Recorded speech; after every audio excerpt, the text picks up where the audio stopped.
Bonjour à tous, j'espère que vous allez bien. Bienvenue dans votre émission Le cœur d'un héros. Aujourd'hui, nous avons le plaisir de recevoir dans le fauteuil de cette émission une personne que vous connaissez tous. Vous allez voir que je dis la vérité, tout le monde le connaît. Alors cette personne, c'est une personne qui œuvre dans les actions culturelles, sportives et humanitaires. Je nomme Cisco Ware. Cisco Ware. Bonjour. Bonjour Cisco. Bonjour Ida. Ça va? Très très bien, et toi? Oui, ça va. Alors le Covid-19, le confinement, tout ça, tout va bien? Ça va pour l'instant. Depuis que j'ai repris le travail, ça va, mais au début, c'était pas facile. C'était vraiment la prison. Mais maintenant, tout va bien depuis que j'ai repris les activités. Oui, on imagine que c'est difficile pour nous tous. Est-ce que tu peux te présenter aux téléspectateurs qui nous regardent? Cisco Ware, c'est ton nom, c'est ton prénom ou tout simplement c'est un surnom? J'ai choisi Cisco Ware, c'est le diminutif de Francis et que j'ai mis sur cette marque de vêtements que je voulais créer, que j'ai créé déjà.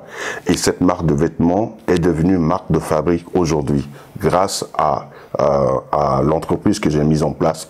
Donc, le nom de mon entreprise qui est Cisco Ware aussi. Mais ton nom c'est Francis Guénessou. Aujourd'hui, grâce à ma marque de vêtements, tout le monde me connaît en tant que Cisco Ware. Mais tu appelles Francis dans un lieu où on se retrouve, personne ne saura que personne ne saura que c'est toi. Que c'est de moi quand on parle. Donc voilà. Je vais te donner l'occasion d'expliquer à nos téléspectateurs ton parcours, ton histoire. C'est vrai qu'on te voit beaucoup dans les activités, même à l'international, hein. Au pays aussi, en Centrafrique, tu participes à beaucoup de choses, tu œuvres dans les actions caritatives, humanitaires, sportives, culturelles, on te voit partout. Tu peux nous donner ton parcours, expliquer un peu ce que tu fais? Alors, mon parcours, c'est pas compliqué, j'ai un bac plus 2 déjà, et puis j'ai un brevet professionnel de déclarant des douanes. Et tout ça, c'est pas grâce à tout ça que j'ai vu, mais en fait, c'est les idées qui sont arrivées comme ça dans ma tête.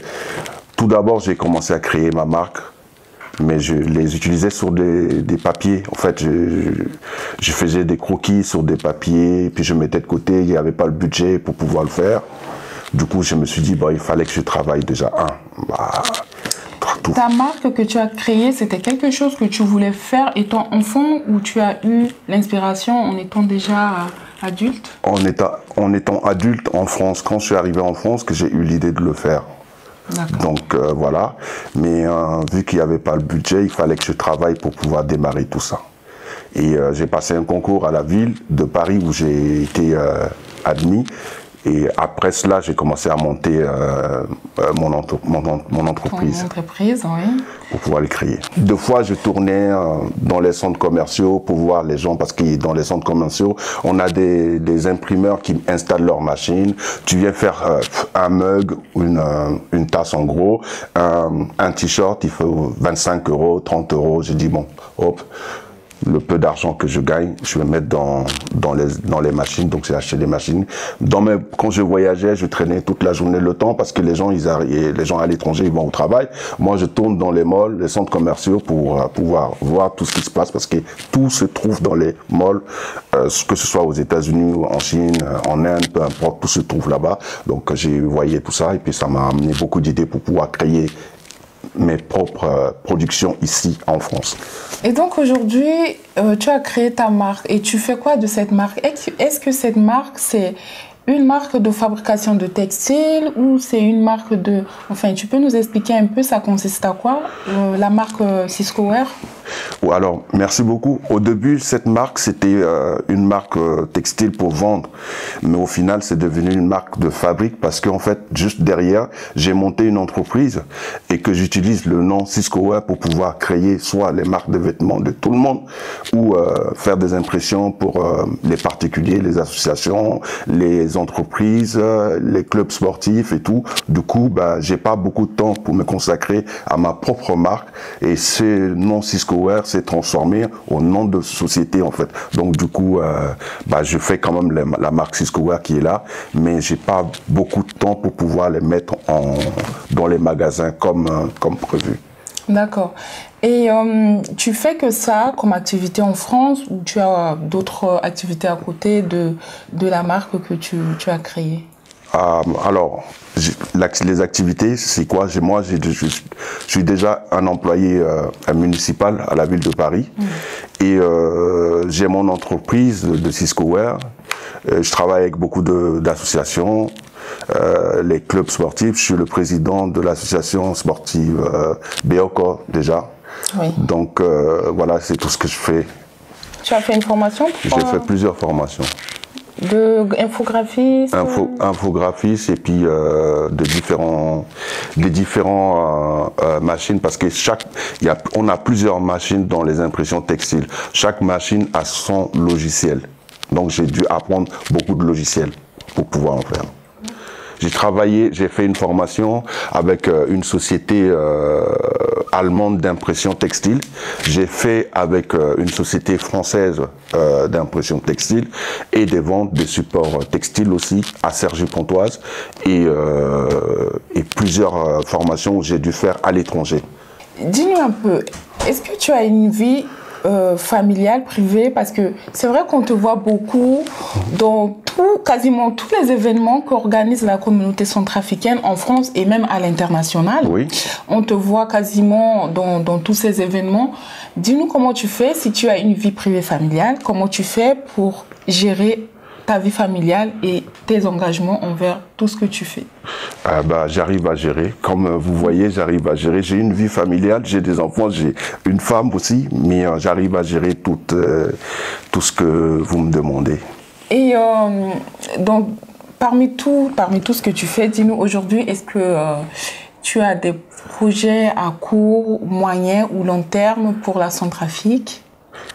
Parce que c'est vrai que je vois que tu es très sollicité sur le plan national en Centrafrique. Est-ce que tu as un projet, par exemple, pour ouvrir un magasin? Bon, je dis ça comme ça, mais est-ce que tu as un projet en Centrafrique? Oui, j'ai un projet que je tiens vraiment, c'est de ramener mon entreprise à Bangui, où je dois former des enfants aussi qui doivent me relever plus tard dans ce que je fais.